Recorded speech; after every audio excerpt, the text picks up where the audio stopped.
floating to another island and establishing itself on the islands throughout the South Pacific. Then, of course, there are the glue seeds.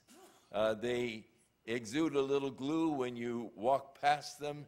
The glue fastens itself to your clothing, but when the glue dries, the seed falls off, and of course you're helping to propagate that particular weed. Propeller seeds. I don't know, we don't see many of them here in Southern California, but you go up into Washington and all, you'll see them on these trees, the propeller seeds.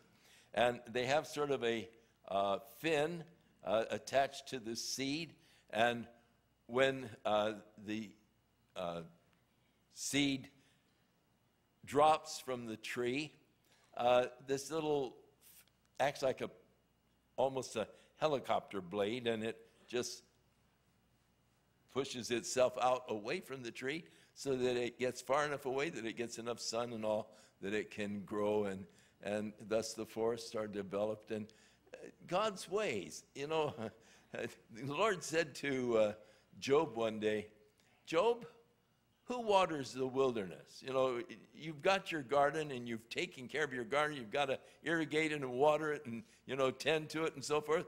Who takes care of the wilderness? Who, you know, plants the seeds and propagates the trees and so forth throughout the wilderness? But we realize the wisdom of God manifested in these things. It can't just be that it just so happened. It just defies that kind of irrationality. The wisdom of God in the creation of the human body. He created within your body this little pump, weighs about a pound, and it pumps some 100,000 times a day. It doesn't have to take time out for repairs. It just is there day after day, pumping the blood through your system, and of course it is amazing. The blood carrying to every portion of your body, to every cell, the nutrients and the oxygen that the cell needs to keep functioning. And as Paul talks about the wisdom and the knowledge, how unsearchable is the wisdom and the knowledge of God. But in this particular passage, in the 11th chapter of Romans, he's talking about the wisdom and the knowledge of God in bringing salvation unto the Gentiles, and how that he set aside the natural branch, the Jews, and he opened up the door of salvation and he grafted in, contrary to nature, the Gentile, that we might partake of the richness and the fullness of the covenants and of the blessings of God. But that we shouldn't be proud and saying, well, they were cut off that I might be grafted in, because God is able to graft them in again and shall do it. And so as he's talking about this marvelous plan of salvation, how God has revealed his love to us, how he has provided whereby we might have the forgiveness of our sins. Oh, the richness of the wonders of the wisdom and the knowledge of God. And then he talks about the unsearchable judgments of God.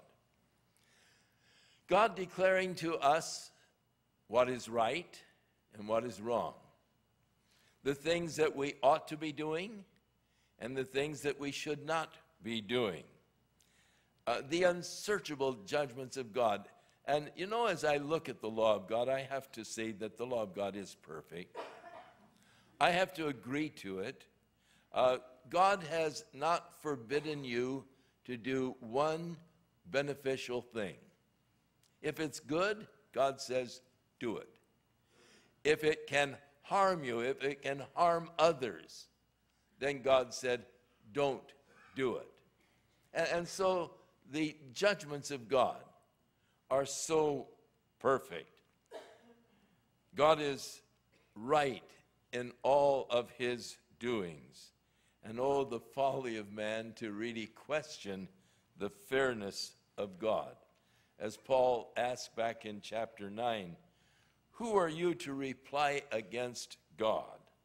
Shall the thing that is formed say to him that formed it, why have you made me thus?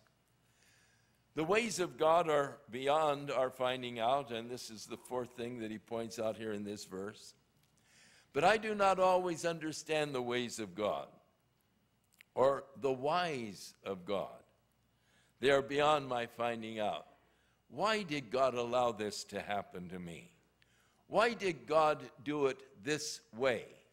And we look at the whys and the ways, and many times it leads us into real confusion. I do not know why God allows certain things to happen in my life. But God said in Isaiah 55, my thoughts are not your thoughts, neither are your ways my ways, saith the Lord. For as the heavens are higher than the earth, so are my ways higher than your ways, and my thoughts than your thoughts.